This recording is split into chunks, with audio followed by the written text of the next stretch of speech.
and we are live. Hope everybody's doing well tonight. I know the coronavirus is spreading.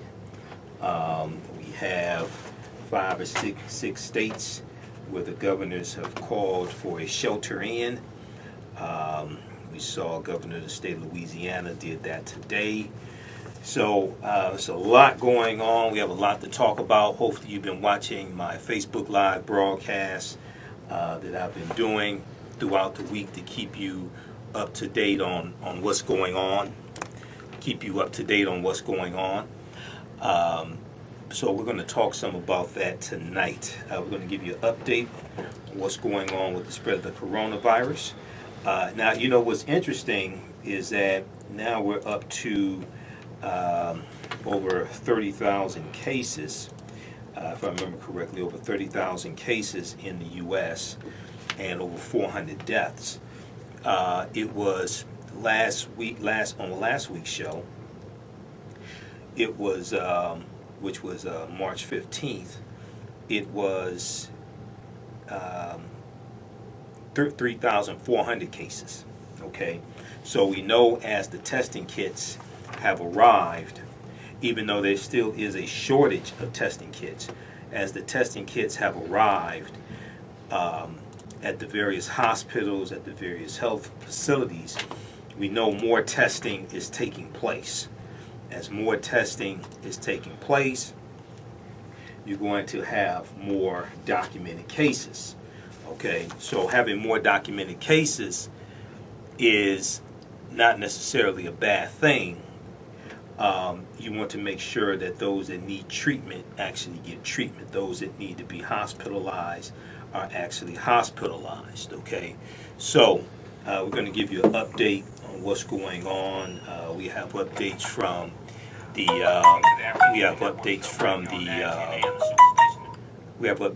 Washington Post. Okay, and then also we know that Governor Gretchen Whitmer here in the state of Michigan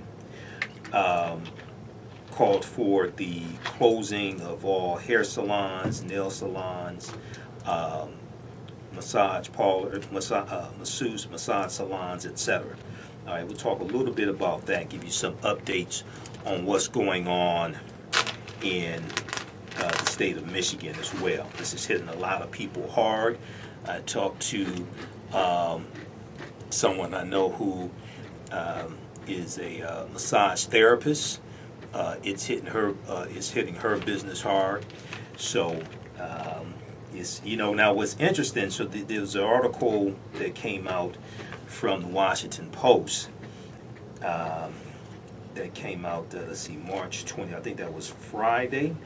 From the Washington Post, U.S. intelligence reports from January and February warned about a likely pandemic. U.S. intelligence reports from January and February warned about a likely pandemic.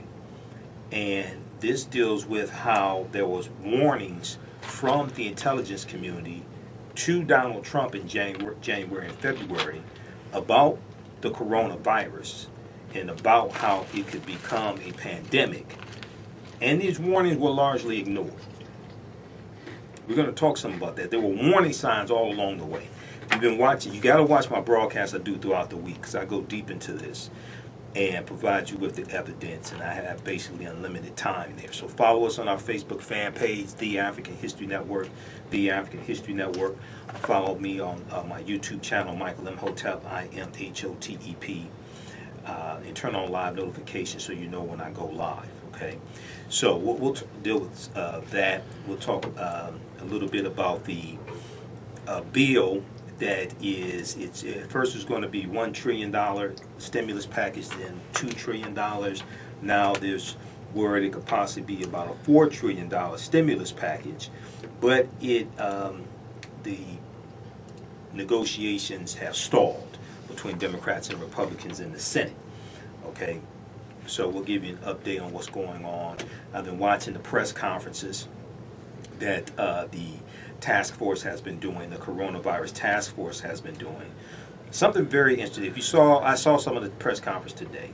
Okay, it was delayed about an hour or so. But the press conference that took place Friday, okay, Friday was the 20th, March 20th. If you watch that press conference, and I watch it on MSNBC, down in the bottom right-hand corner, they have the information. They show you what the stock markets are doing, right? If you paid attention to that press conference, the more Donald Trump talked, the more the Dow Jones Industrial Average dropped. It ended up losing 955 points on Friday. Okay, now that's after. I mean, in the past 2 weeks, it's lost about $11 trillion worth of value. Okay, all the gains that were made under the Trump administration on the Dow Jones Industrial Average, the Dow, all those gains have been wiped out in the past 2 weeks. But if you watch that press conference that took place on Friday, the more he talked, and then he starts contradicting Dr. Anthony Fauci, and then Donald Trump talks about using two drugs that are used for malaria. He talks about combining those two drugs. Those two drugs, when you combine the two of them, they're known to cause sudden death. He talked about that, but he also tweeted that to like his 74 million Twitter followers. So, you know, my thing is, they should just tell him, look, man, just go sit down, go tweet. Don't even come out. Don't even come on stage. Because the more he talked, the worse the stock market did.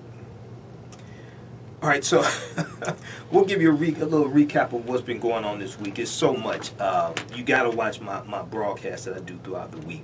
We also have them in audio podcast format as well at visit AfricanHistoryNetwork.com, AfricanHistoryNetwork.com for the audio podcast. Okay, just click right on the homepage of the website. Just click on listen to podcasts. All right, so we'll talk about that. Then the story broke on Thursday, March 19th.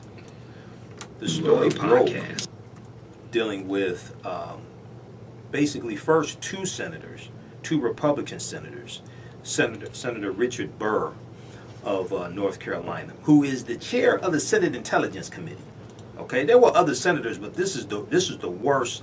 This is the worst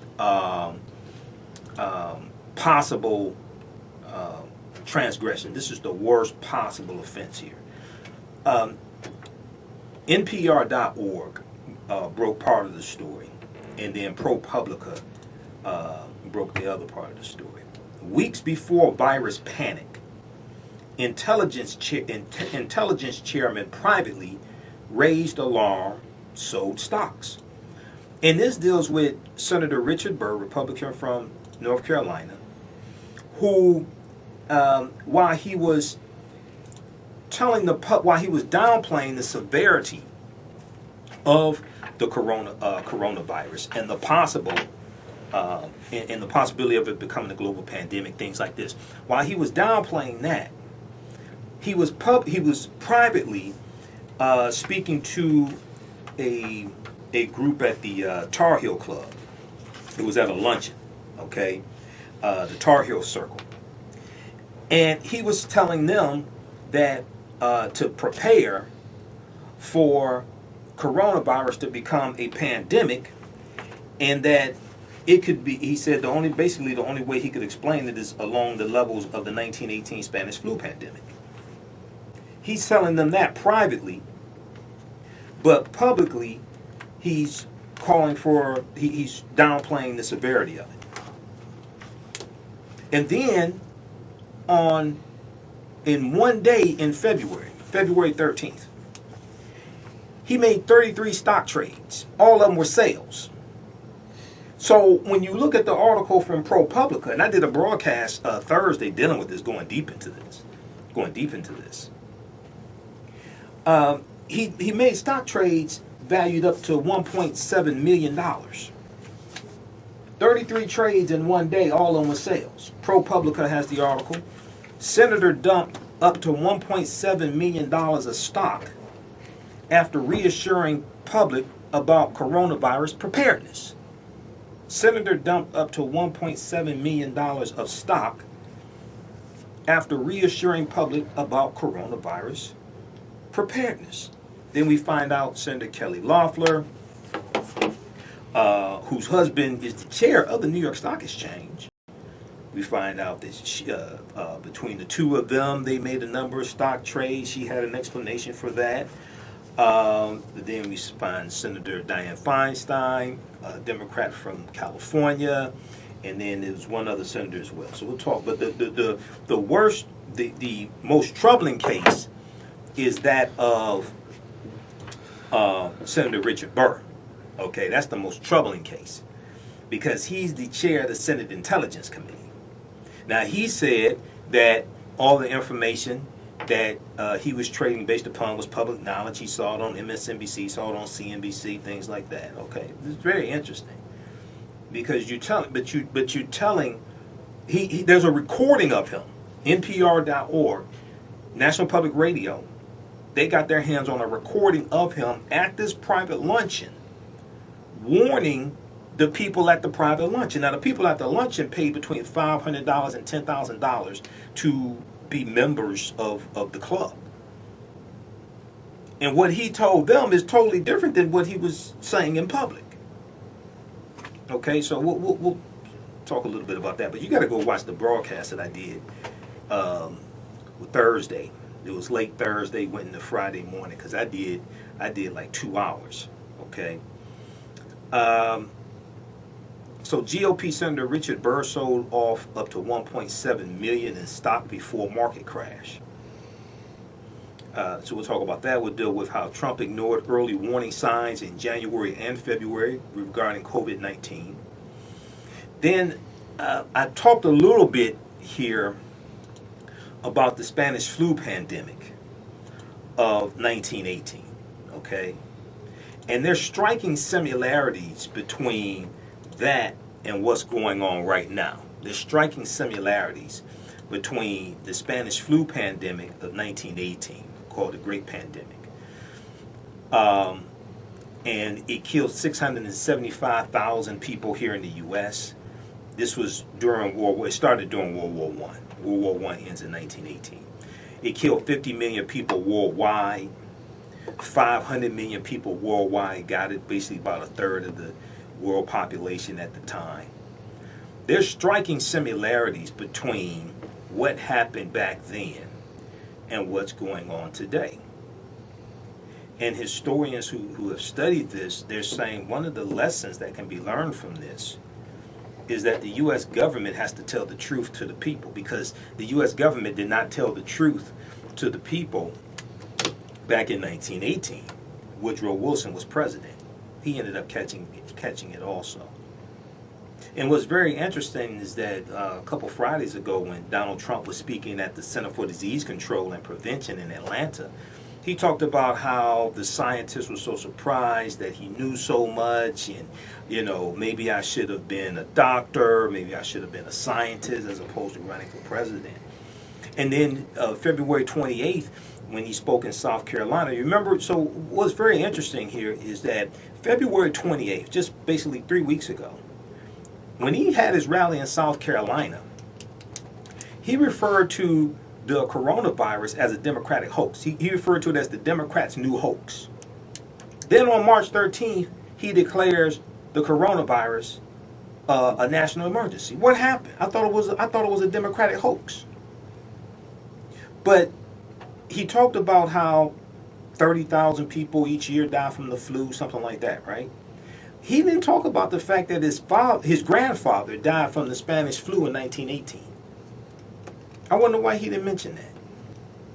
We'll deal with all this and much more on the other side of the break. You listen to the African History Network show right here on 910 AM, the Superstation, the Future Radio. I'm Michael Imhotep. We'll be back in a few minutes. Welcome back to the African History Network show right here on 910 AM, the Superstation, the Future Radio. I'm your host, Brother Michael Imhotep. It is Sunday, March 22nd, 2020, and we're live. Hope everybody's doing well. You can give us a call. Area code 313-778-7600. 313-778-7600 is the call-in number if you have a question or comment. We're broadcasting on our Facebook fan page, the African History Network. The African History Network. I'm going to start We're going to launch the broadcast on our YouTube channel, Michael Imhotep, IMHOTEP. Facebook is giving me some problems here broadcasting through a new phone. My phone died on me, and the internet's acting up here, so we're going to broadcast on our YouTube channel, Michael Imhotep. All right, 313-778-7600 is the call-in number if you have a question or comment. Okay, so let's go to the updates. I mean, there's so much going on. So much has been going on this past week. So much has just taken place this past weekend. It's a lot to wrap your arms around, and I study this stuff 7 days a week. So hopefully people are safe, practicing social distancing. We see that a number of governors have shut down all non-essential businesses, okay? And we see a lot of that taking place even here in the state of Michigan and the city of Detroit, etc. All right, so let's look at the updates from the Washington Post. So Donald Trump announced Sunday, March 22nd, that the federal government has activated the National Guard to assist New York, California, and Washington. The states of New York, California, and Washington. 3 of the states hit hardest by the novel coronavirus. Now, during Sunday's task force briefing, which there was not a lot of new information in that task force briefing, Donald Trump did a lot of rambling. Also, it's suspected that Donald Trump is jealous of the attention that Governor Andrew Cuomo is getting from the great state of New York. Okay, because if you look at Andrew Cuomo's press conferences, his press conferences are much better than Donald Trump's. Okay, his press conferences are much better than Donald Trump's. He has a lot more information that he gives, a lot more factual information, and people are talking about that. People are calling him President Cuomo because he's acting presidential. Okay, so some people suspect that Donald Trump wants to continue to be there at the press conferences because he doesn't want Governor Andrew Cuomo to show him up. All right, so some people suspect that, and I think there's a lot. I think there's a lot to that. Governor Andrew Cuomo is from New York. He and Trump have tangled in the past, so I think there's a lot to that. All right, shout out to everybody watching us on YouTube. Somebody said the signal's breaking up slightly. I'm operating off the Wi-Fi here in the station, so hopefully this will clear up. We're also broadcasting on 910 AM Superstation's Facebook fan page, 910 AM Superstation on Facebook as well. I don't know what's going on with the internet tonight. All right, so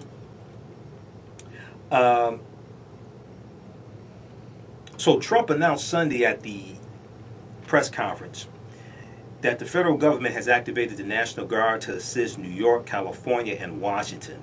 3 of the states hit hardest by the novel coronavirus.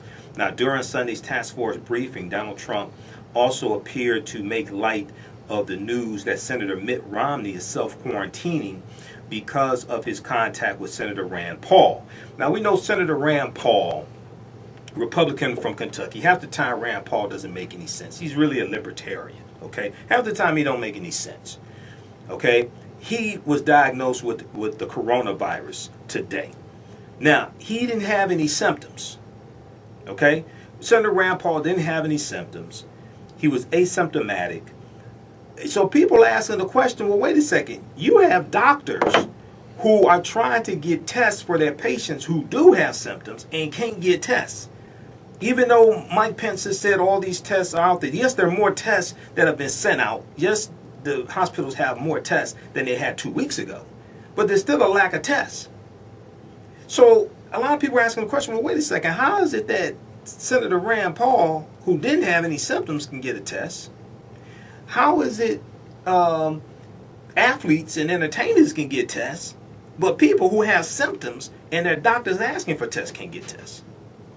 So earlier Sunday, March 22nd, it was announced that Senator Rand Paul, Republican from Kentucky, has tested positive for the novel coronavirus, becoming the third member of Congress and the first senator to confirm infection. Senator Mike Lee, Republican from Utah, and Senator Mitt Romney, Republican from Utah as well, announced that they would self-quarantine because of their recent contact with Rand Paul. Now, we know that Vice President Mike Pence and his wife took a test. It came back negative. Okay? Now, it's interesting. So, a lot of people are wondering, well, how many more members of the Senate are going to get the coronavirus? Because a lot of people in the Senate in the 70s and 80s. Okay? This is like a lot of old people in the Senate. All right? Well, maybe don't call them old elders, but there's a lot of people over 60s. There's a lot of people in 70s, 80s in the Senate. So, U.S. stock futures tanked when pre-market trading began at 6 p.m. Eastern Standard Time on Sunday, March 22nd, not long before Senate Democrats blocked a massive coronavirus stimulus bill from moving forward Sunday in the Senate. Okay, now this bill that Republicans put together is a lot of people have been criticizing this. This is really a bad bill that Republicans have put together. It helps corporations much more than it helps everyday people. It helps corporations much more than it helps small businesses. And then you have industries like the airline industry and the cruise industry, and they want a bailout. So this is causing people to say, well, wait a second. We're not going to bail you out for you then to use taxpayer money, taxpayer dollars, to buy back stock to increase your stock value. Okay? And at the same time, a lot of these corporations, when they got their $1.4 trillion tax cut, which benefited the top 10%, especially the top 1%, it added almost $1 trillion to the national debt. A lot of corporations took that money that they saved, and they didn't pass it on to their employees. What they did was they bought back stock, which then reduces the number of shares of stock that are on the market, which then, based upon the principles of supply and demand, increases the value of the shares, which increases the value for the shareholders, their board members, their CEOs, etc. Okay, and when you go research this, a lot of those companies, after they bought back stock, they started implementing more automation and more robotics and things like this in their plants, and were eliminating employees, laying off employees. So, Washington Post has an article, and we'll give you some information from NBCnews.com as well. Computers run a little slowly, so just bear with me here. There's so much going on. But if we look at this from the Washington Post, Senate falls far short of votes needed to advance coronavirus bill as clash between Republicans and Democrats intensifies. Senate falls far short of votes needed to advance coronavirus bill as clash between Republicans and Democrats intensifies. With Democrats opposed, procedural vote fails on $1.8 trillion package in Senate. Talks continue, but Nancy Pelosi indicates she'll move forward on her own. So Democrats in the House of Representatives are going to put their own stimulus package out there. That one, you're going to see a big difference between that one and the one Republicans are pushing. Senate Democrats blocked a massive coronavirus bill, stimulus bill, from moving forward on Sunday as partisan disputes raged over the legislation that's aimed at arresting the economy's precipitous decline. Now, lawmakers had hoped to pass a massive $1.8 trillion bill by Monday, but Sunday night they were scrambling to revive talks with the stock market poised for another sharp drop and households and businesses fretting about an uncertain future. Okay, now if you've been watching my broadcast throughout the week, you know I've talked about how people during 2016 presidential election, they said we don't need to vote, we just need to do economic empowerment and invest in the stock market. Remember that? How's that working out for you? A lot of those businesses are shut down now because the governor shut them down. The governor had to shut the businesses down because if you've been following this, the governors have been talking about a lack of leadership coming from the White House, coming from 1600 Pennsylvania Avenue, mainly coming from a lack of leadership coming from Donald Trump. This is an example of how elections have consequences. Politics and government regulate the environment that your business operates within. So a lot of those businesses are shut down or they're severely hampered. So restaurants are now can't have patrons dining in. They have to do carry out only. They may be able to cater some events if they can still get events, if they have clients that haven't been laid off. We saw that, earlier this week I talked about how the unemployment claims have skyrocketed. You had about this past week, about 2.2 million people filed for unemployment this past week. This is having a devastating, crippling effect to the economy all across the country. So it's not just economics, it's not just investments, it's also politics, it's both. We need to do all of it. I'm all for economic empowerment, entrepreneurship, things like that. My degree's in business administration. I've taught entrepreneurship, help people start businesses, critique their business plans, help them get funding for business. I managed a company where we had contracts with the city of Detroit, the county of Wayne, the state of Michigan. We were employing African Americans. Been there, done that. So but I also know the impact that politics and government has on business. We're seeing it now. We're seeing it firsthand. This is going to be a test case. In every business school across the country, they're going to study what happened here and how malfeasance in the White House crippled businesses across the country. This is a textbook case right here. In business school, we do case studies, and we study various businesses. We study various historical events that have an impact on business. It could be a stock market crash, what have you. This right here, this is the mother of all case studies. Every business school in the country, even the ones that are only online, are going to be studying this for years to show the relationship between government and business. So lawmakers had hoped to post a massive $1.8 trillion bill by Monday, but Sunday night they were scrambling to revive talks with the stock market poised for another sharp drop and households and businesses fretting about an uncertain future. Negotiations continued even as the initial procedural vote fell short, with 47 senators voting in favor and 47 opposed. The tally was short of the 60 votes that were needed to move forward. The number of yes votes or aye votes was especially low because 5 Republicans are quarantined over coronavirus fears. Now, we know Senator Lindsey Graham's quarantined, okay? And there's a few others. Senator Lindsey Graham, Senator Mitt Romney, Senator Rand Paul, Senator Mike Lee from Utah is one other one. I'm not sure who the other one is. So ever since Senate Majority Leader Moscow Mitch McConnell introduced the legislation Thursday night, senators have missed one self-imposed deadline after another to reach a deal. The vote Sunday evening was delayed 3 hours so talks could continue after it became clear it would fail. But no resolution was reached and it failed anyway. So we'll post this article here on Facebook and on YouTube. Check this out. Also, check out the reporting at NBCNews.com because a lot of the articles for Washington Post, you have to have a subscription to the Washington Post to read them. I subscribe to the Washington Post and New York Times, so I can read them. But some of them, you're limited on how many articles you can read in a month. NBCNews.com is unlimited. Okay, so you hear me giving you information from New York Times, Washington Post, NBC News, and other sources as well.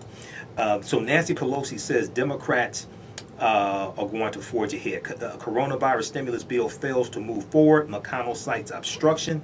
Speaker Nancy Pelosi, Democrat from California, told reporters that, quote, from my standpoint, we are apart, end quote, talks are continuing. But Democrats are going to, it was reported late today, Democrats are going to come up with their own bill in the House of Representatives. So look out for that. Okay. All right. So let's continue. I'm going to give you some more updates here, because what's taking place is now when I get into this information from the Washington Post and New York Times, dealing with how the Trump administration, specifically Donald Trump, ignored the warning signs coming from the intelligence community in January and February, you're going to see that basically all of the overwhelming majority of this, if not all of it, and I think basically all of it, was avoidable. What I mean by that is it would have been basically on the level of, maybe a bad flu season. You wouldn't have governors having to shut down non-essential businesses. That wouldn't be taking place right now. Okay, that wouldn't be taking place, because a lot of people learned the lesson of the 1918 Spanish flu pandemic, but Donald Trump hasn't. So this is an example of what happens when you have someone incompetent running the White House. So a lot of people are realizing, because you had primaries that took place for the Democratic presidential candidates, and we see Joe Biden's in the lead, and Senator Bernie Sanders is contemplating what to do next. Okay, people are realizing what happens when you don't have competent leadership. But people are understanding what happens when you have a president that's responsible for 330 million people and doesn't want to take responsibility for anything going wrong and wants to blame his predecessor for everything. But then try to take credit for things that President Obama did that were right, but then try to blame President Obama for things that are happening, that are going wrong under the Trump administration. Takes no responsibility for anything. So in Germany, Chancellor Angela Merkel has been placed under quarantine after a doctor who administered a vaccine to her on Friday tested positive for the novel coronavirus. We see in the state of Ohio and Louisiana, Governor of Ohio Mike DeWine and Louisiana Governor John Bel Edwards on Sunday, March 22nd, became the latest state leaders to announce statewide stay-at-home orders, which take effect Monday night. Ohio's order lasts until April 6th, while Louisiana's extends until April 12th. We see the one for state of New York goes into place as well. They call it a shelter in. New York, now we see New York State's death toll has reached 114, surpassing Washington's, the state of Washington's death toll, and accounting for a third of all U.S. deaths. Italy reported 651 new deaths and saw the lowest percentage increase in cases since the outbreak began. Spain will extend its nationwide lockdown for 15 days, while the British government will tell 1.5 million people with serious health problems to self-quarantine for the next 12 weeks. Self-quarantine for the next 12 weeks in Britain. North Korea said Trump offered to help in the fight against coronavirus, while Lebanon called in the army to keep people indoors. We saw opera singer Placido Domingo tested positive. Now people are asking, well, wait a second, how can Trump offer help to North Korea, but you got doctors right here in the U.S. who say they can't get tests for patients who have symptoms? You have healthcare professionals, doctors, nurses, crying out for N95 masks, crying out for gloves, crying out for protective gear. They're saying they can't get the protective gear. Mike Pence is saying the companies are producing the masks are on the way, they're producing hundreds of millions of masks. The healthcare professionals are saying we don't have them. So people are asking, well, wait a second, how can Trump give help to North Korea to fight coronavirus, and he can't even fight coronavirus right here in his country? You remember Arsenio Hall, things that make you go, You remember that? You sit back and you look at this and say, wait a second, hold on. You got you got businesses shutting down. You got people, you got unemployment, 2.2 million people filed for unemployment. Then, Politico had a big article dealing with unemployment. I'll try to find it for you because I talked about it I talked about it on my broadcast this past week. They're on YouTube, they're on Facebook. You got to go watch those because I get deep into this. One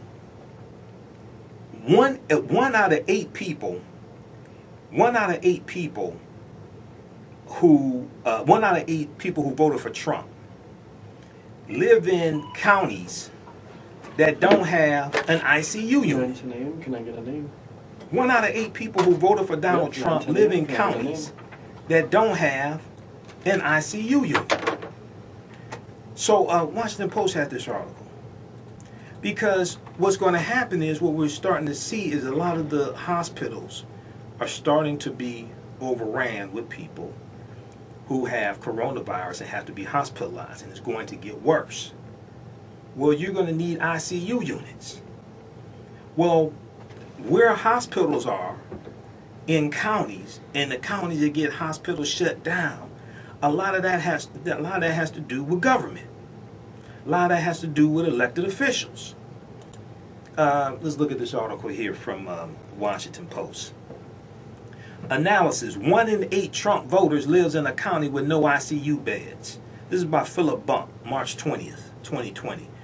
A central question as the number of confirmed cases of the novel coronavirus continues to climb is whether hospitals will be able to handle the sudden surge in patients. Estimates suggest at least a tenth of those who are infected with the virus and who develop COVID-19, the disease associated with the virus, will need hospitalization. Many will require intensive care, straining hospital systems already dealing with the tail end of flu season. This is the motivation behind flattening the curve, encouraging people to limit transmission of the virus to keep hospital systems from being overwhelmed. That calculus assumes there are hospital systems too overwhelmed. New analysis from Kaiser Health News, published Friday, that would have been March 20th. New analysis from Kaiser Health News, published Friday, March 20th, 2020, suggests there are millions of Americans who live in counties where there may be no intensive care unit beds at all. Many live in counties where there are not even hospitals. The presence of a hospital and of intensive care units correlates to how rural the county is. Let me repeat this. The presence of a hospital and of intensive care units correlates to how rural the county is, as you might expect. But that also means there is a remarkable bit of overlap with politics, given how central the rural vote was to Donald Trump's election in 2016. Comparing the county level data from Kaiser Health News to 2016 presidential election data, we discovered a remarkable bit of data. About 8.3 million people who voted for Trump in 2016 live in counties where there are no ICU beds or no hospitals. About 8.3 million people who voted for Donald Trump in 2016 live in counties where there are no ICU beds or no hospitals. That amounts to about 13% of the total votes Trump earned in that election, or 1 out of every 8 votes. Now, at the same time, Trump's Department of Justice is in court right now trying to repeal the entire Affordable Health Care Act and take away health care from 20 million people. That's going on right now. The U.S. Supreme Court is taking up the case. It's going to happen after the November 2020 elections. They're trying to repeal the entire Affordable Health Care Act and kick 20 million people off of health care. Most of them white. We know the Affordable Health Care Act gave 3 million non-elderly African Americans health care who didn't already have health care. It made a big difference for a lot of African Americans. Extended the life expectancy to the longest life expectancy in history of African Americans, about 2015, I think it was, to 72 years on average. Read the document at whitehouse.gov called Progress of the African American Community under the Obama administration. Progress of the African American Community under the Obama administration, because it shows you directly how the policies of President Obama positively impacted African Americans.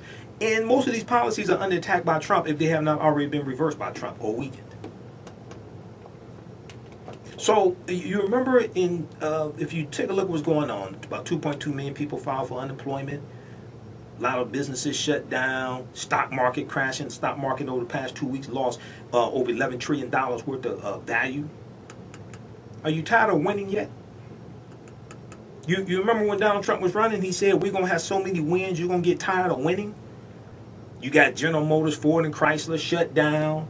You got hair salons shut down. Oh, my God. Okay, I'm not going to talk about that. But, I mean, 2 weeks from now, sisters can't get their hair done?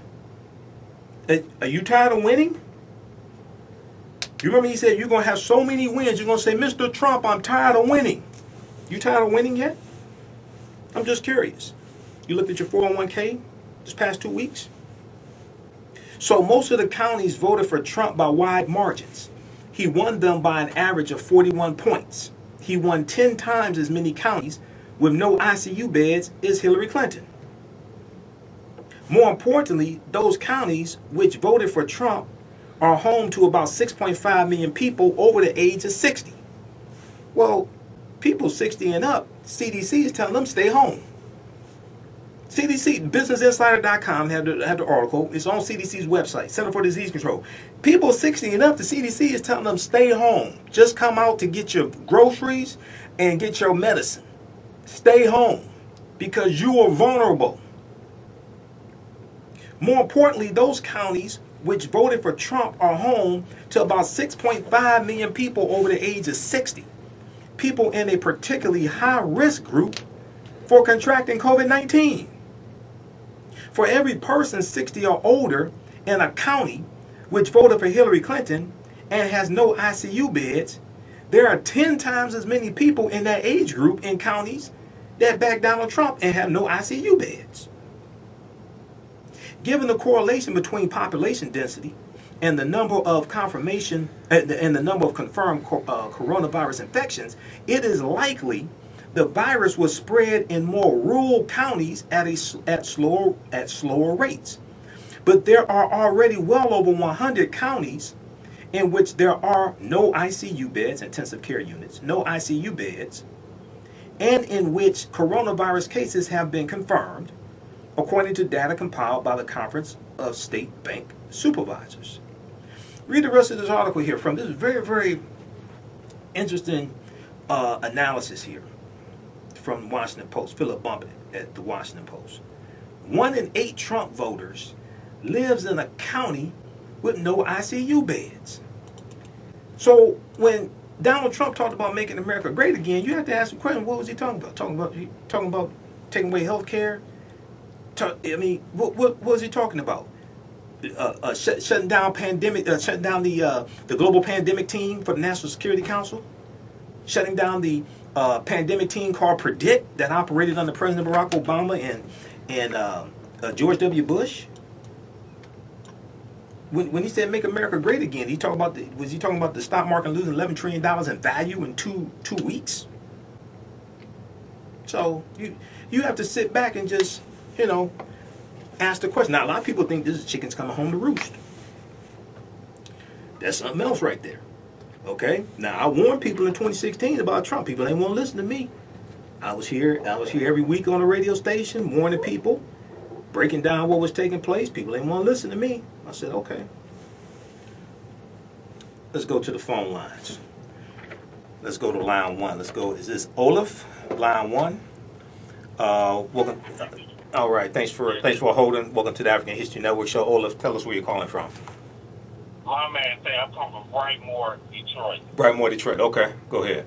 Yeah, thank you for taking my call, Mr. Imhotep. Yes, Hey, sir. look, brother, that I just got on to you about 10 minutes ago. Mm-hmm. That bill that they passed for the relief, that's a bad bill, man. That's a terrible bill. Because look, Which bill are you talking about? There's a bill that's being debated right now that has not passed. It's being debated in the Senate. It's a $1.8 trillion bill. There was a bill that passed last week that was a $100 billion bill, and that one was like funding the fight against coronavirus. But that's not giving aid to like businesses, small businesses. That's not the stimulus bill. The one that passed last week is not the stimulus bill. The one that's being debated right now in the Senate is the stimulus bill. Okay, my bad, because I thought they already passed. Because this is what I read into that bill that they're talking about now. Then, because they say you make between 75 to 99,000, you get you anything 75,000 and under, right? You get the $1,200. Right, but what they're saying, if you make 2,500, you may only get $300 to $600. But the closer you get to the 75,000, right, you get to 1,200. So the more that you make, the more you get. The less you make, the less you get. In general, it's a bad bill. Yeah, that's why Democrats are battling Republicans on it, because they're saying it's a bad bill. Yeah, they're saying it's a real bad bill. Yep. I don't understand that now. The $500 per child, I get that. $1,200 per couple, which would be about $2,400. I get that. But for a single dude like me, I make about $42,000 a year. You know what I'm saying? I would probably average out about maybe $900 for my calculations. You know what I'm saying? Right. I just think it's a bad bill. It is. You know what I'm saying? It is. Yeah. This guy is dangerous. And like you said, elections have consequences. This is a dangerous man. We thought this man was bad. He's really showing us how bad he is. He had a chance to stop this 2 months ago. Right. He could have had a lockdown. Everybody coming from China, everybody from, you know what? What amazes me is that he didn't mind doing a ban on SO countries. He didn't mind doing a ban from Muslim countries.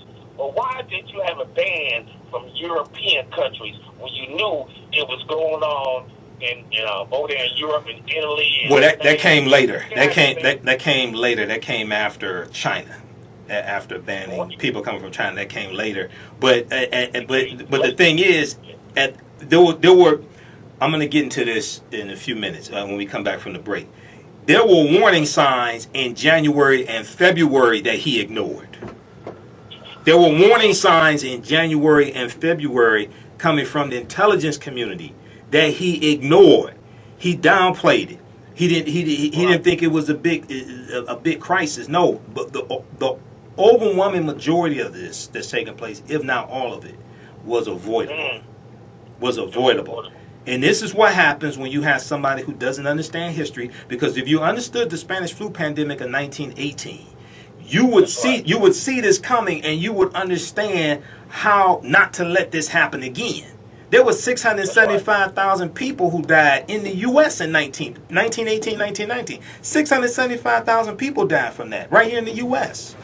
Okay? Including his grandfather. But that was before people started traveling by plane. Wow. 675,000 people died then before people started traveling by plane. Before a lot of people had cars. Okay? All right, we're coming up on the break, man. We got to run. But keep listening, okay, Olaf? All right. Yes, sir. Thank you, bro. All right, no problem. Okay, everybody stand by. We When we come back from the break, we'll go back to the phone lines. We'll go to Theo line holding on line 2. When we come back, call-in number area code 313-778-7600. 313-778-7600 is the call-in number. Also, we'll deal with U.S. intelligence reports from January and February 2020 warned about a likely pandemic. And then also it came out this week that the outgoing Obama administration ran drills with the incoming Trump administration. Obama officials walked Trump aides through global pandemic exercise in 2017. The problem was 66% of the people who were part of the Trump administration that went through these exercises, they're not in the administration anymore. 9:10 a.m. the Superstation of Future Radio. I'm Michael Imhotep, the African History Network Show. We'll be back in a few minutes. Welcome back to the African History Network Show right here on 9:10 a.m. the Superstation of Future Radio. I'm your host, Brother Michael Imhotep. It is Sunday, March 22nd, 2020. We are live. You can give us a call. Area code 313-778-7600 is the call-in number if you have a question or comment. 313-778-7600. We'll go back to the phone lines in just a minute. Want to let you all know, some of you all saw my Facebook post today. Dr. Layla Africa, who was a brilliant holistic practitioner. A lot of people have seen his videos on YouTube, saw him in Hidden Colors documentaries. He made his transition on Saturday, March 21st. Okay, I got a confirmation. I talked to King Simon today in New York, and King Simon gave me a confirmation on that. He was a student of Dr. Layla Africa. I knew Dr. Layla Africa. I hadn't talked to him. I think last time I saw him was probably I think maybe 2 years ago. Was the last time I saw him. We did a lecture together back in, I think it was 2014 in St. Louis. Okay, it's a study group down in St. Louis that brought us in to do a lecture together, and met Dr. Layla Africa, met his wife, Dr. Melanie, and I interviewed him as well once or twice also. So we have the interview podcasted at AfricanHistoryNetwork.com. Click on listen to podcasts. But he made his transition. He passed away in his sleep. Dr. Melanie has if you go to my Facebook fan page, the African History Network, and my personal page, Michael Imhotep, there's a video of his wife, Dr. Melanie, talking about confirming his passing, etc., dispelling conspiracy theories, that nonsense that starts circulating as soon as someone prominent passes away. Okay, so our thoughts and prayers go out to the family. You hear more about it. We'll post updates on our Facebook fan page. They also have updates on their website, LailaAfrica.com. Let me give it to you. That's LailaAfrika,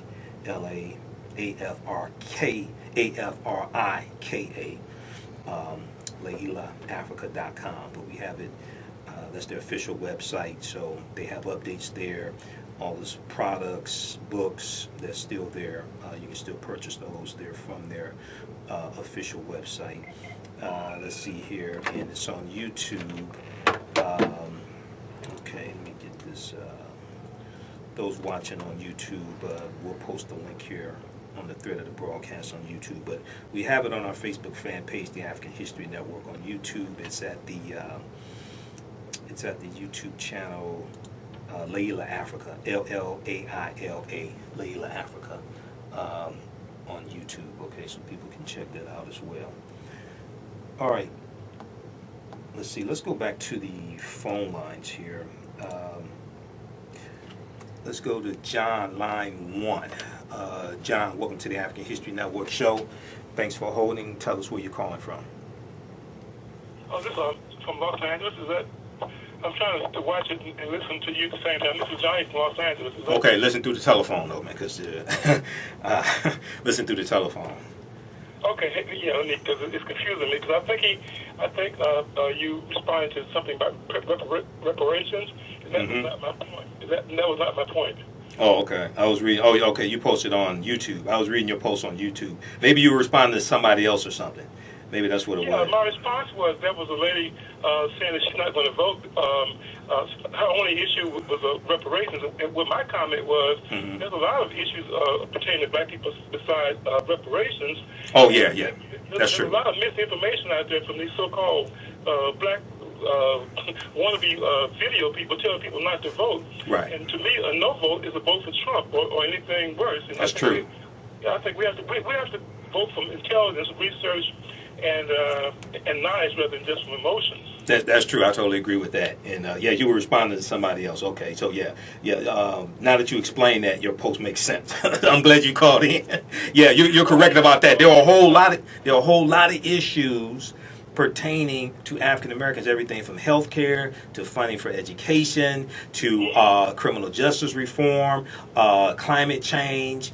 All of this impacts African Americans. We see what's going on. We see what's going on right now with the economy tanking and African American businesses being closed. Now, Absolutely. what people have to understand is that if you want to talk about reparations, one, it'll help your argument to talk about making legal arguments for reparations, because a lot of these arguments for reparations are not legal arguments for reparations, and it won't hold up when you're trying to talk to lawmakers, and laws have to be, and the foundation of laws is the U.S. Constitution. So nobody is focused on what happens if, by the grace of God, reparations actually passes the House of Representatives and the Senate, and the President signs into the law, how to defend it, how to protect it when it's challenged in the courts. And Trump has nominated 1/4 of the federal judges. Right. Because through December 2019, Republicans got 191 federal judges confirmed. That's 1/4 of the federal judges, which is a lifetime appointment. So a lot of people who are just focused on one issue don't understand how all these other things impact the lives of African Americans. Absolutely. You know, I said I didn't want to insult anybody, but when you do, I said a mind is a terrible thing to waste. You're coming from a knowledgeable perspective, you know, and hopefully I'm doing the same, because you know, education is one thing, but all this emotional crap that I'm seeing on some of these Facebook sites, some of the most ignorant people are presenting themselves as being leaders, and I can't follow that crap at all. All right. Well, we're not going to get into calling names, things like that. Well, I'm not saying you. I'm just saying in general. But some of these people I know. But anyway, the thing is, we have to follow this logically and understand law. Now, Senator Moscow Mitch McConnell, Republican from Kentucky, has already said reparations is dead on arrival in the U.S. Senate. Oh, really? Oh, absolutely. He already said that. And people have to understand, Republicans control the U.S. Senate. Moscow Mitch McConnell, Senate Majority Leader. No bill can come to the Senate floor for debate or a vote without his approval. So reparations is dead on arrival in the Senate as long as he's there and Republicans control the Senate.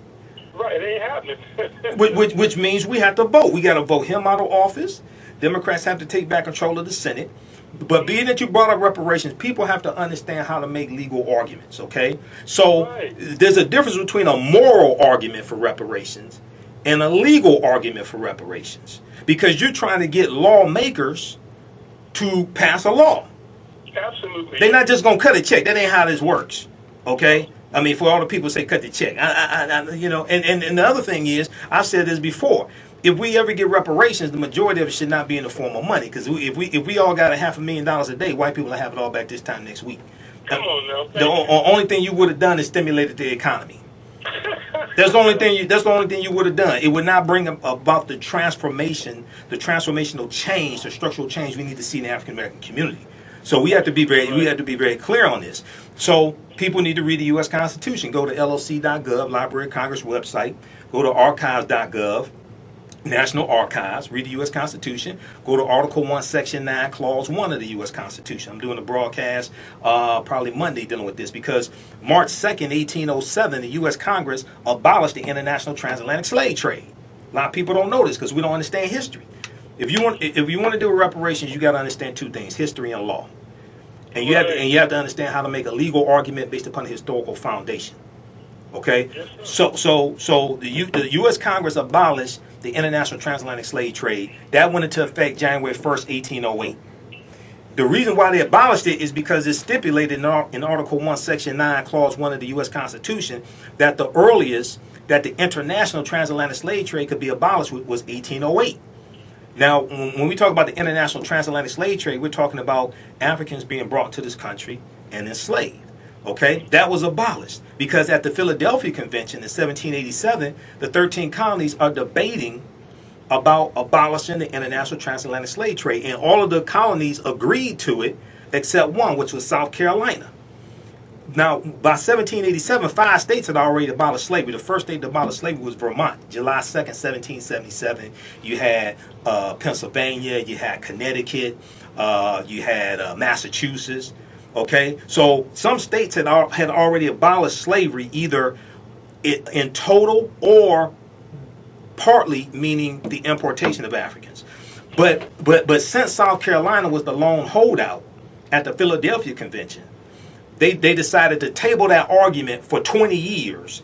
And the earliest that the importation of Africans could be abolished was 1808. So that law passed, that bill passed Congress March 2nd, 1807.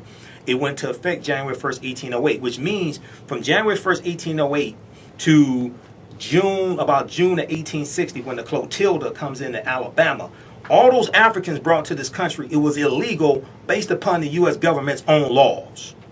That means Europeans violated their own laws. There are court cases of white men being prosecuted because there were U.S. naval ships that were out on the seas looking for slave ships coming to this country because they were contraband. It was illegal. Well, I never knew that.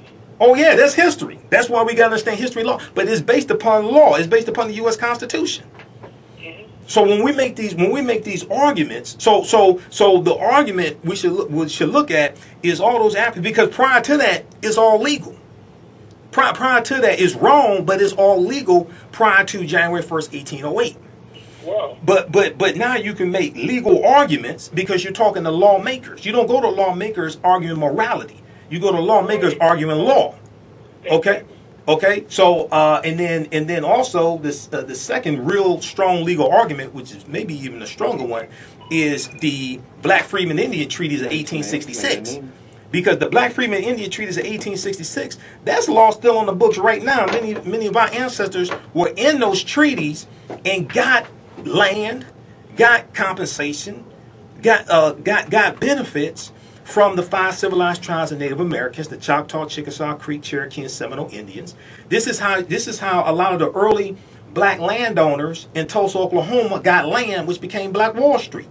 Okay. Because Tulsa, Oklahoma was founded by Creek Indians around 1836, who got pushed off their land in the southeastern United States because of the Indian Removal Act of 1830, signed by President Andrew Jackson. And then the Choctaw, Chickasaw, Creek, Cherokee, and Seminole Indians all go out over 1,000 miles on the Trail of Tears. They all go into Oklahoma, and they take their black slaves with them because they all own black slaves. Right, okay. Yeah, so when you study somebody like Sarah Rector, who was known as the richest Afro-American girl in the country, she was a millionaire, and she was her family was of enslaved Creek ancestry. Her family were like former slaves of the Creek Indians. When they get land from those Indian treaties, oil is discovered on her land. She becomes a millionaire. Wow. She was so rich. She was called Afro-American, number one. Okay, right. They called her Afro-American. She was so rich, white people wanted to classify her as white, like they did some Indians. She was so rich, white people wanted to classify her as white. Her name is Sarah Rector, R-E-C-T-O-R. Right, okay. Okay, John, keep listening. Okay, can I say one last thing? Go ahead, and then we got to go to Theo. Go ahead. Sure. Is there first of all, thank you so much, because your podcast is informative and just, I'm excited about it, because a lot of the other ones, I'm not going to criticize them, just a bunch of propaganda. But anyway, is there some books or links that I can go for to find out some of these things that you mentioned? Because I'm sure, I know you can't just stay on my call, but I'd like to know if there's a link or a book I can read to get some of this knowledge, because that's fascinating. Black Wall Street, I have lectures I've done dealing with the history of Black Wall Street. We have lectures at my website, AfricanHistoryNetwork.com. The book by Hannibal B. Johnson, dealing with Black Wall Street and the resurrection of Black Wall Street, is one of the best books dealing with the history of Black Wall Street. Sarah Rector, you can go to blackpast.org, blackpast.org, and you can read about Sarah Rector, Rector. I have lectures, I have podcasts, then I've done videos on YouTube, things like that.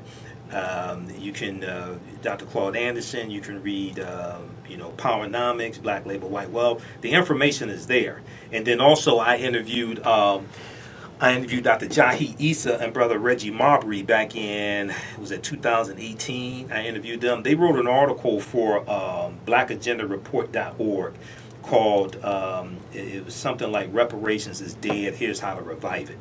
And they're talking about legal arguments for reparations, and they break down how the international transatlantic slave trade was abolished, and they break down court cases of white men who were caught involved in the slave trade in this country, like importing Africans. It was still legal to sell them. It was still legal to have plantations. It was still legal to auction them off in this country. But the importation of Africans as slaves, that was made illegal. Okay, but there are court cases of white men who were caught engaging in the importation of Africans, and they were prosecuted. All right, so you can check out that article from blackagendareport.com also. Okay, well, you have a new follower here, and the next time I do a concert, I'll mention some things about that. Okay, all right, thanks. I appreciate it, John. Thanks for taking my call. No problem. All right, let's go to Theo, line 2. Hey, Theo, welcome to the African History Network show. Tell us where you're calling from. Theo, are you there? Take the phone off mute. Theo, line 2, are you there? Okay. Okay. Let's go to Steve. Let's go to line 3. Let's go to line 3. Welcome to the African History Network show. Tell us where you're calling from. Mike, how you doing? All right. How's it going, man? Quit lying to the people. Lying about what? Trump ain't doing all that to these people. Not doing what? You lying to the people. I believe Trump over you. Not doing what? Said no one. I'm just being facetious.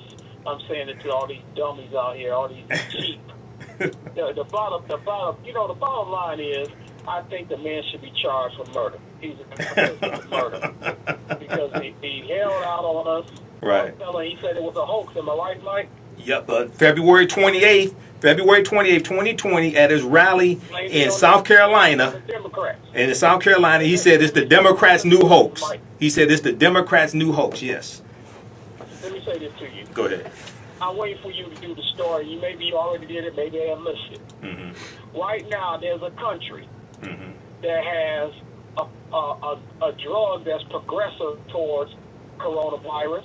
They have a drug that can stop 75% of all diabetic amputees, and they have a drug that can solve some of the mysteries of lung cancer. You know what that country is? Is that Cuba? Exactly. So when you sit back and you know that these people have some type of cure for your own people, does that mean you really care about your country? You can't get rid of embargo. Did not black people? Did not Obama want to do business with Cuba? And who came back and put the sanctions back on? Put the sanctions on, yeah, because President Obama lifted sanctions, and there was some limited travel going back and forth to Cuba, things like this. Yeah, that was after, if I remember correctly, that was after Fidel Castro passed away and his brother Raul took over. I think maybe his brother Raul took over before he passed away. I can't remember, but I think that was after Fidel Castro passed away. But yeah, he did that, and then the Trump administration came in and clamped down on that. And reversed all of that. And right now they're sitting. And this will show you how black people, and I'm just talking about our people, Mike, they're sheep. Did not Fidel Castro. I hear Negroes talking against him. Fidel Castro said, black Americans, they won't let you be doctors. Come to Cuba, that's true. You can be doctors. That's true. He was training them. They were giving free training for doctors. Yep, that's true. That's true. Is it not in Cuba, whether you want to dog them out or not, you can get a PhD degree for free? Yeah. And saying that when people make the argument, they're not saying, when people make the argument about the healthcare things like that, they're not saying things are perfect in Cuba, but it's like, these were things that were taking place. Yes. But Mike, wouldn't things be better in Cuba if they allow the sanctions to come in and we can use some of the drugs that they have invented to help cure our people that will give them? I mean, these Negroes and these fake patriots say they love capitalism, am I right? Yeah, usually, yeah. So if we can do business with Cuba, we can stop 75% of our diabetic amputations. We can help cure some of the cases of lung cancer. We can help counteract the coronavirus. It's sitting there, but because of a stupid embargo, we do more business with Russia, but won't do business with Cuba. Right. Mike? Yeah, that's ridiculous. Hey, hold the line, man. We're coming up on a break, Steve. Hold the line. I'll hold you over. 9:10 a.m. the Superstation, the Future Radio. Michael Imhotep, the African History Network show. We'll be back in a few minutes. Welcome back to the African History Network show right here on 9:10 a.m. the Superstation, the Future Radio. I'm your host, Brother Michael Imhotep. It is Sunday, March 22nd, 2020. I hope everybody's doing well. We're battling the coronavirus. We're battling in various states, non-essential businesses being shut down also. So we're going to, in a few minutes here, I'm going to talk about how some of the early warning signs were ignored by the Trump administration and Donald Trump dealing with coronavirus. Okay, if you'd like this type of information, you can donate to the African History Network, paypal.me/the AHN show, paypal.me/the AHN show. Through PayPal, and also $the AHN show through Cash App, $the AHN show through Cash App. Let's go back to the phone lines. Let's go to Theo, line 1. Theo, call back in. Okay, Theo, can you hear me? Yes, I can hear you. Okay, all right, Theo. Let everybody know where you're calling from. Which city? Hood Research. Okay, Hood Research in Detroit. Go ahead, Theo. Thanks for calling back in. Thanks for calling. Go ahead. I was calling because I find it interesting that Congress is debating over $1.8 trillion, $2 trillion, $3. They've even mentioned $4 trillion. But yet, when you talk about reparations, all of a sudden they don't have any money. Well, a lot of times the argument isn't we don't have any money. A lot of times the argument against reparations is they don't feel that a debt is owed.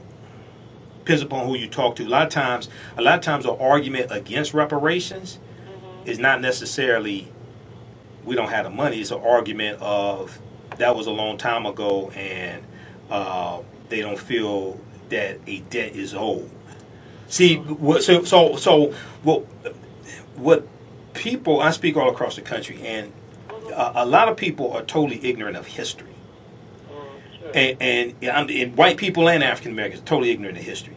So if we're ever going to get reparations, we have, not only do we have to understand how to make legal arguments, but America needs a massive history lesson. Because there are a lot of people who are in denial. There are a lot of people in Congress who are in denial about the history of slavery and really how this country was built. Okay? And when you don't have African American history that's taught in schools, then and if their parents don't understand the history, then the people grow up and matriculate throughout life and not really understand this. Right. Okay? So because reparations is not a handout. It's dealing with repairing the damage that was done. But if you don't understand the damage that was done, you think that people are just just asking for a handout. You say, well, they have welfare, so why do they need reparations? It's like people arguing over Confederate monuments, and people arguing trying to preserve Confederate monuments. So when we look at, for instance, in Charlottesville, Virginia, in August of, I think it was 2017, okay, the Unite the Right rally. All right, so you had 12 white supremacist organizations uniting, and they said they were trying to save a statue dedicated to General Robert E. Lee. Well, when you study General Robert E. Lee was against Confederate statues, even Confederate statues and monuments honoring him. Because when the Civil War ended, even though General Robert E. Lee was a brutal slave owner, he said that all the Confederate battle flags need to be put away. He said that there need to be a time of healing between the North, the Union, and the South, the Confederacy. So he was against Confederate monuments. He was against Confederate statues. When you look at a lot of those white supremacist organizations that were there in Charlottesville, Virginia, a lot of them had the Confederate battle flag or variations of it. Well, what people think is the Confederate flag, the flag that's on the General Lee car on the Dukes of Hazzard, and the car is named after General Robert E. Lee, a slave owner. Right. And we just sat up there week after week watching Bo and Luke Duke climb in and out the car, and we didn't realize it was named after a slave owner, Robert E. Lee, who committed treason against the Union, took up arms against the Union, led Virginia in the fight against the North. But the flag that's on the car, that's not the Confederate flag. Battle flag was. That's the Confederate battle flag of Northern Virginia under General Robert E. Lee's army. There were 3 flags that flew over the Confederate States of America, the CSA, from 1861 to 1865. That flag was never one of them. That's not the Confederate flag. But a lot of white supremacists, because they don't understand history, think it's the Confederate flag. No, it's not. Mm-hmm. And then on the other side, African Americans are made to be ashamed of African with the Tarzan movies and Right. buckwheat and all of the stereotype negative characters in the entertainment field. And they fight against, those of us in the community who are more conscious and more concerned about our history. Right. In the country, in the continent that our ancestors are from. But I have a question. Go ahead. On the corona. Have you come across any statistics about what's going on at the southern border? Now, at the northern border, we have almost 7,000 Canadians that come over here every day to work, okay? And, of course, when they go back across the Detroit River, they've gotten a raise because of the exchange amount of money. But we don't hear any conversation about the coronavirus in Canada, but they're coming back and forth over here. And on the southern border, now the president is not closing either one. But on the southern border, well, he's closed both borders. No. Trump has closed the southern border and the northern border I think it's restricted. I think there are a few exceptions, but they did it this past week. They did it to the northern border, the Canadian border that goes all across North America, and they did it to the border to Mexico. There are a few exceptions, but people going back and forth to do commerce, go to restaurants, all that's been shut down. Right, but if they work here, they can still earn money here and take it back to their country. But is there any spread of the virus among the Mexicans, since he hates them so much? So are you saying, are there any cases in Mexico? No, along the border. They have children in cages. Oh, you mean spreading in the detention, in the camps, in the detention centers? I'm not sure. That I know like at Rikers Island there are cases. So I would bet money there are probably some cases in those detention centers. And that's one of the concerns. That's something Reverend Al Sharpton brought up this past week, dealing with prisons and dealing with migrants in those detention centers. Yes. Yeah, right. They don't want that information to get out about the detention camps. Right. So that's what I wanted to ask, if you had heard about any of that. Okay. All right. Thanks for calling. Thank you. Okay. Let's go back to Steve, line 3. I think he had one last comment. Okay, Steve. I think you have one last comment. You wrapping up your thoughts right before the break? Yeah, I'm just saying, anybody, especially from my community, that don't vote, you're just an idiot. Because they're going across this country suppressing your vote. They spend a whole bunch of time and money to suppress your vote. That means your vote must really count. And the lower the turnout, the easier it is for them to cheat. That's true. And if you got a party that don't like blacks, don't like Mexicans, don't like Arabs, don't like gays, don't like poor whites, who's left to vote for them? They have to cheat. Well, Republicans have a declining population. The Republican Party is not growing; it's shrinking. Okay, and if you just saw, man, just what happened with, if you saw just what happened with Fox News, right? Fox News is like just this past week. Once Donald Trump, Friday the 13th, March 13th, when Donald Trump declared the coronavirus a national emergency, that's when Fox News started changing their tune and stopped calling it a hoax. Because you had hosts Janine Pereiro, you had Sean Hannity, Tucker Carlson, you had a bunch of them who were calling it a hoax, things like this. Once he declared it a national emergency, they changed their tune. And then they started backtracking, okay? And then saying it's serious. We need to take this seriously. No, you were telling people it was a hoax also, just like he was. And Mike, let's talk about the last point I want to make is I want you to do a story. I'm not trying to tell you how to run the show, but Sure. I would love to see a story about how all of these senators made money off the stock market. Yeah, well, I dealt with that Thursday. Go follow me. You follow me on YouTube or Facebook? No, I can. Okay, yeah. The African History Network on Facebook. The African History Network on Facebook. And Michael Imhotep on YouTube. Because I dealt with that. I dealt with that Thursday when the story broke, like Senator Richard Burr. I'm not really going to have time. I talked about a little bit at the top of the show tonight, but I dealt with that in depth. Senator Richard Burr, who's the chair of the Senate Intelligence Committee. Oh, yeah, that's deep. And you see William Barr is trying to walk back the indictments of the 13 Russians. So that's very interesting right there that you made. Not only that, but earlier this week, Donald Trump tweeted he's considering a pardon for Lieutenant General Michael Flynn. Yeah. Lieutenant General Michael Flynn was Donald Trump's national security advisor, his first national security advisor. He's had a number of them. His first national security advisor for about 24 days, right? If you go back to December 2015, at the 10th anniversary of Russia Today TV in Russia, Vladimir Putin is sitting at the dinner table. To his right is Lieutenant General Michael Flynn. Lieutenant General Michael Flynn ended up becoming Donald Trump's national security advisor after President Obama, who was outgoing, told Donald Trump, "Don't hire this guy because I had to fire him." Trump hired him anyway. Question we have to ask is, why did he hire him?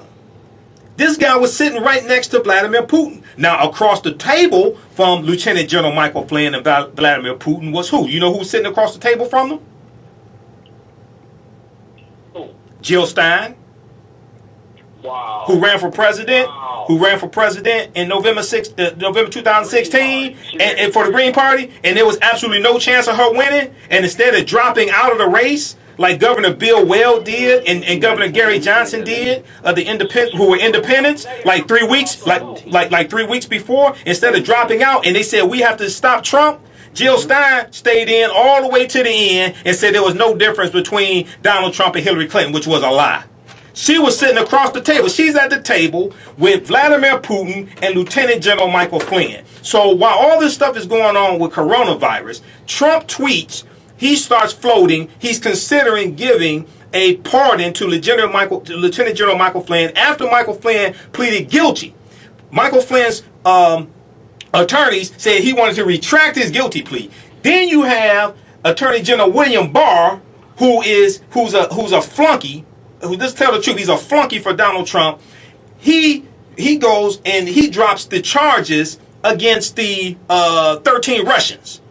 Okay, dealing with the hacking of the DNC. Well, all this is going on, so it's like, well, wait a second. Why are they doing this right now when people are rightfully distracted with coronavirus? Why are they trying to do this with the Russians? What's behind that? Absolutely. And if you look at when Putin has gone after everybody, and everybody has smacked them back except this president Putin went out to Saudi Arabia, and what did they do? They said, okay, we're going to lower the oil prices and starve you out. Yeah, that was a battle. That was a battle between Saudi Arabia and Russia, and Saudi Arabia lowered the price of oil. Yep, and that was a battle between them. Yes. Yep. And last point I want to make, I'm reading a book right now called The Dark Towers, the Deutsche Bank and Trump. Deutsche Bank, yeah. Deutsche Bank and Donald Trump. Have you heard that book? Yeah, I have. Now, who wrote that one? I can't remember. So many books. I can't think of the author's name, but it's a relatively new book, and man, if half this stuff in this book is true, this guy is complicit. And all roads lead back to Russia. They do. And yep. Go ahead. They got something on. They must have a butt naked picture with him with the teenagers or something. Oh, I think. Well, it's suspected that a lot of Russian money is flowing through his businesses. There's a lot of there've been allegations dealing with money laundering coming from Russians buying condominiums, buying real estate, because that's one of the ways they launder money. Let me ask you this, Mike. Yeah. Do you remember the story that broke in Soho, New York? They had an empty condominium. Nobody lived there, but they was laundering money through the condominiums, and they had to close it down. I think so, but I also remember a property that Trump bought for about $45 million. He sold it a couple years later for $90 to $100 million to a Russian oligarch. Yeah, I remember that too. Yeah. So they laundering money through property, and they got a town in Singapore that's called a ghost town, where they build all these expensive high rises, but nobody lives in Singapore. Well, I also remember when U.S. Attorney to Manhattan Preet Bharara was fired by Donald Trump, and one of the things that Preet Bharara was investigating was Deutsche Bank. And Deutsche Bank had to pay something like $600 million in fines to the U.S. government because they were caught laundering $10 billion in money from Russia. And Deutsche according to this book, Dr. Towers, Mike, Deutsche Bank is bankrupt, but the Germans don't want it to come out, and they're funding Deutsche Bank, because Deutsche Bank lost 95% of its value. Well, Deutsche Bank is the largest creditor of Donald Trump. Yes. Donald Trump owes them the most money. And then while we're on it, Jared Kushner owes Deutsche Bank about $285 million also. While we're on the subject, Jared Kushner, senior advisor to the president, that didn't have no experience in government, right? Yeah. He owes Deutsche Bank about $285 million as well. He changed his national clearance application over 40 times. He lied over 4 times on the application. Right. He still got a clearance. Right. Well, I can't even get a clearance, Mike. Well, that was after the FBI did not approve his clearance. The FBI recommended he did not get a security clearance. Yes. They were overruled. Okay. All right, I got to go. Okay, Steve, thanks for calling. Let's go to John. All right, John, welcome to the African History Network show. Thanks for calling. Go ahead with your question or comment. It's just that. You made a guy. You got some people that read them histories about you, about the South and all that. Yeah, I don't know what you see with the you talking about the guy that what was Genevieve? They claimed that him. They called him what you call a traitor. Who was that? They said he knew that he wasn't going to win that war in Pennsylvania, but they said he wasn't in the war, and he took a delegation with the South and got the people, a lot of people slaughtered. And the guy from Tennessee said he never would forgive him for leading the people into a smaller place like that. So, who are you talking about, John? Robert Lee. Robert E. Lee. Oh, Robert E. Lee, General Robert E. Lee. Yeah, okay, during the Civil War. Okay. And there are a lot of the Southerners that they appreciate him leading them people into that slaughter in Pennsylvania. So they said he knew right there that he wasn't going to win that war. So I just want to say, the MI6, they got some so graphic reports and pictures about Trump and his co-op said that they're too graphic to even show and so forth. So I just want to keep your MI5 and MI6 on the case and so forth. Okay. And thank you, Jose, for keeping us working. Knowledge is power, man. Okay. All the time. Thank you. All right, John, appreciate it. All right, let's see. Okay, we're pressed for time here, so let's do this. Washington Post, March 20th, 2020. U.S. intelligence reports from January and February warned about a likely pandemic. This is from the Washington Post. Also, TheHill.com has an article dealing with this as well, citing the Washington Post. The intelligence reports did not predict when the virus might land on U.S. shores or recommend particular steps that public health officials should take. Issues outside the purview of the intelligence agencies. But they did track the spread of the virus in China and later in other countries and warned that Chinese officials appeared to be minimizing the severity of the outbreak. Taken together, the reports and warnings painted an early picture of a virus that showed the characteristics of a globe-encircling pandemic. A globe-encircling pandemic that could require governments to take swift actions to contain it. But despite that constant flow of reporting, Donald Trump continued publicly and privately to play down the threat the virus posed to Americans. Lawmakers, too, did not grapple with the virus in earnest until this month, until the month of March, as officials scrambled to keep citizens in their homes and hospitals braced for a surge in patients suffering from COVID-19, the disease caused by the coronavirus. Now, intelligence agencies, quote, have been warning on this since January, end quote, said a U.S. official who had access to intelligence reporting that was disseminated to members of Congress and their staffs, as well as to officials in the Trump administration, and who, along with others, spoke on the condition of anonymity to describe sensitive information. Let me repeat this. Intelligence agencies, quote, have been warning on the coronavirus since January 2020, said a U.S. official who had access to intelligence reporting that was disseminated to members of Congress and their staffs, as well as to officials in the Trump administration, and who, along with others, spoke on the condition of anonymity to describe sensitive information. Now, was one of the people briefed? Was that Mick Mulvaney, who was Donald Trump's former acting chief of staff? Was that Mick Mulvaney? Because when Mick Mulvaney was at CPAC last month, Mick Mulvaney called this, he basically referred to this as the Democrats' hoax, and he said the Democrats couldn't take down Donald Trump through impeachment, so they were trying to use coronavirus to take this down. And he was downplaying coronavirus. But what happened at CPAC? Somebody at CPAC came down with coronavirus. Then Representative Matt Gaetz of Florida had to go into quarantine because he was there. And then Representative Mark Meadows, who is the incoming acting chief of staff of Donald Trump, he was there as well. He had to go into quarantine also. I think the chickens are coming home to roost.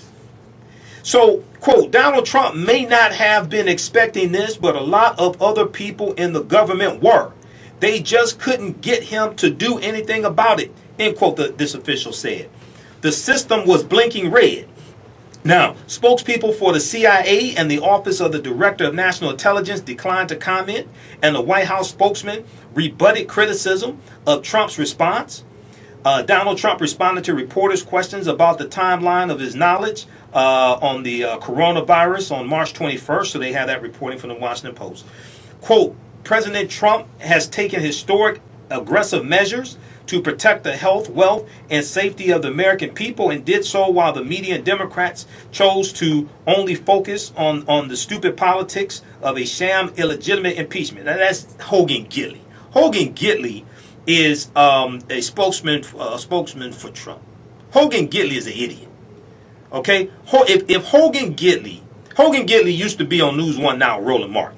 Okay? Back when he was halfway decent. Then he goes to work for the Trump administration in public relations, whatever the department is, the press. Okay, if Hogan Gidley should just resign and save what little dignity he has, because when you put out something like this, all the evidence is contrary to this. Okay, all you got to do is watch the stock market when Donald Trump is talking. Go back to this past Friday, March 20th, and watch Donald Trump rambling on, and watch the Dow Jones Industrial Average dropping.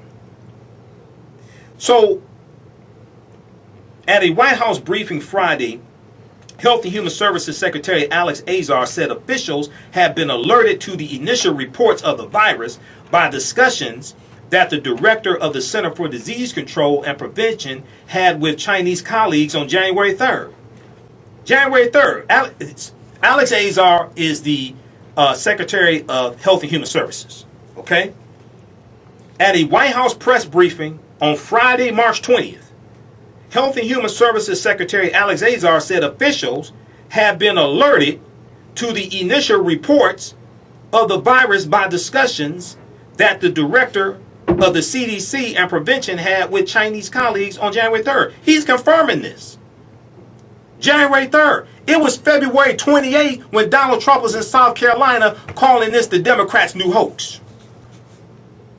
And Alex Azar and others will brief January 3rd on coronavirus. The warnings from U.S. intelligence agencies increased in volume toward the end of January and into early February, said officials familiar with the reports.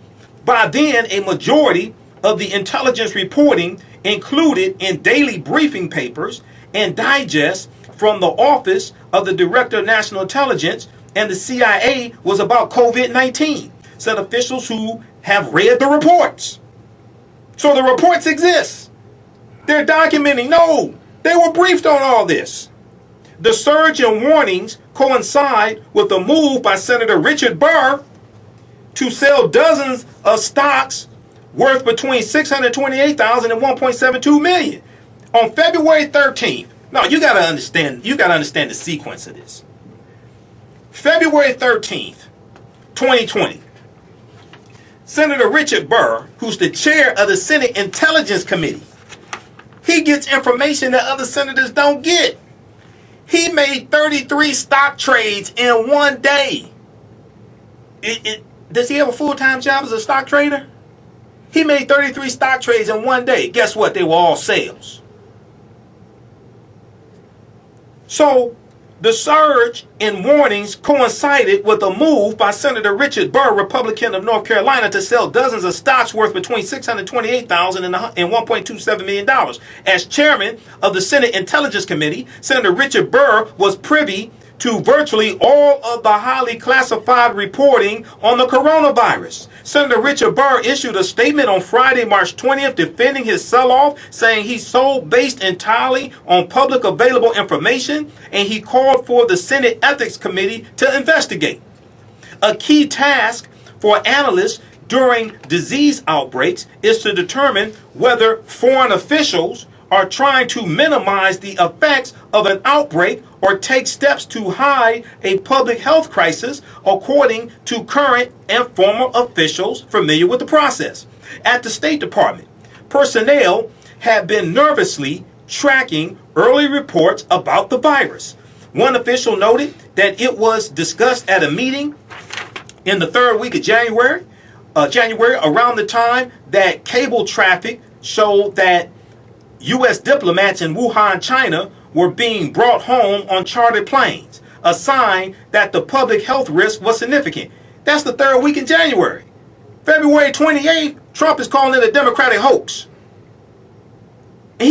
Trump is talking to his own followers in South Carolina, calling it a Democratic hoax. February 28th. 2 weeks later, he declares it a national emergency. What happened between hoax and national emergency? What happened? I just want to know. I study this day by day. What happened between the Democrats' new hoax, February 28th, and national emergency, Friday the 13th, March 13th? A colleague at the White House mentioned how concerned he was about the transmissibility of the virus. The official said in January, there was obviously a lot of chatter. Now, inside the White House, Donald Trump's advisors struggled to get him to take the virus seriously. according to multiple officials with knowledge of meetings among those advisors and with the president. Secretary of Health and Human Services Alex Azar could not get through to Trump to speak with him about the virus until January 8th, 2020, according to two senior administration officials. Now, if you've been watching MSNBC, over a week ago, Ken Delanian reported on this. Because I watched interviews with Ken Delanian. He reported on this, how Secretary of Health and Human Services Alex Azar was trying to get meetings with Trump in January to warn Trump about this, and he couldn't get the meeting set up. Secretary of Health and Human Services Alex Azar could not get through to Trump to speak with him about the virus until January 18, 2020, according to two senior administration officials. When he reached Trump by phone, the president interjected to ask about vaping and when flavored vaping products would be back on the market, the senior administration official said. Now, on January 27th, 2020, White House aides huddled with then acting Chief of Staff Mick Mulvaney in his office, who was at CPAC, saying basically this was Democrats' new hoax, and they were trying to use coronavirus to take down Trump and downplaying coronavirus. That's Mick Mulvaney, who now has been banished to be the ambassador to Ireland. On January 27th, White House aides huddled with then acting Chief of Staff Mick Mulvaney in his office, trying to get senior officials to pay more attention to the virus, according to people briefed on the meeting. Joe Grogan, Grogan, the head of the White House Domestic Policy Council, argued that the administration needed to take the virus seriously or it could cost the president his re-election, and that dealing with the virus was likely to dominate life in the United States for many months. Acting Chief of Staff Mick Mulvaney, who's been banished to Ireland, then began convening more regular meetings. In early briefings, however, officials said Trump was dismissive because he did not believe that the virus had spread widely throughout the United States. By early February 2020, Joe Rogan, the head of the White House Domestic Policy Council, then began convening more regular meetings. In early briefings, by early February, Joe Rogan and others worried that there were not enough tests to determine the rate of infection, according to people who spoke directly to Joe Rogan. This is in early February. They're worried about a lack of tests, coronavirus tests, and you can't use a flu test to determine coronavirus. You can use a flu test to determine the person doesn't have the flu. Maybe they have coronavirus. Other officials, including Matthew Pottinger, the president's deputy national security advisor, began calling for a more forceful response, according to people briefed on White House meetings. But Donald Trump resisted and continued to assure Americans that the coronavirus would never run rampant as it had in other countries. Donald Trump said, "I think it's going to work out fine." He said on February 19, 2020, I think when we get into April, in the warmer weather, that has a very negative effect on that and that type of virus. Now, Donald Trump tweeted 5 days later, he tweeted 5 days later, the coronavirus is very much under control in the U.S. Stock market starting to look very good to me. But earlier that month, February, a senior official in the Department of Health and Human Services delivered a starkly different message to the Senate Intelligence Committee in a classified briefing that 4 U.S. officials said covered the coronavirus and its global health implications. Robert Kadlec, Kadlec, the Assistant Secretary for Preparedness and Response, who was joined by intelligence officials, including from the CIA, told committee members that the virus posed a quote-unquote serious threat, one of those officials said. Now, Kadlec did not provide specific recommendations, but he said that to go ahead, he said that to get ahead of the virus and blunt its effects, Americans would need to take actions that could disrupt their daily lives, the official said. Quote unquote, it was very alarming. Let me know how much time we have. 3 minutes. Trump's insistence, on the contrary, seemed to rest in his relationship with China's President Xi President Xi, whom Trump believed was providing him with reliable information about how the virus was spreading in China, despite reports from intelligence agencies that Chinese officials were not being candid about the true scale of the crisis. So, read the rest of this article. I don't have time to get through the rest of it. This is reported March 20th, 2020, New York, Washington Post. U.S. intelligence reports from January and February warn about likely pandemic. Okay, then we see the there was an article from New York Times. We try to get that one in also. This one right here from New York Times. This came out March 19th. This came out the day before. Before virus outbreak, a cascade of warnings went unheeded. This is more evidence on warnings that the Trump administration got and Donald Trump. The majority of this was avoidable, if not all of it.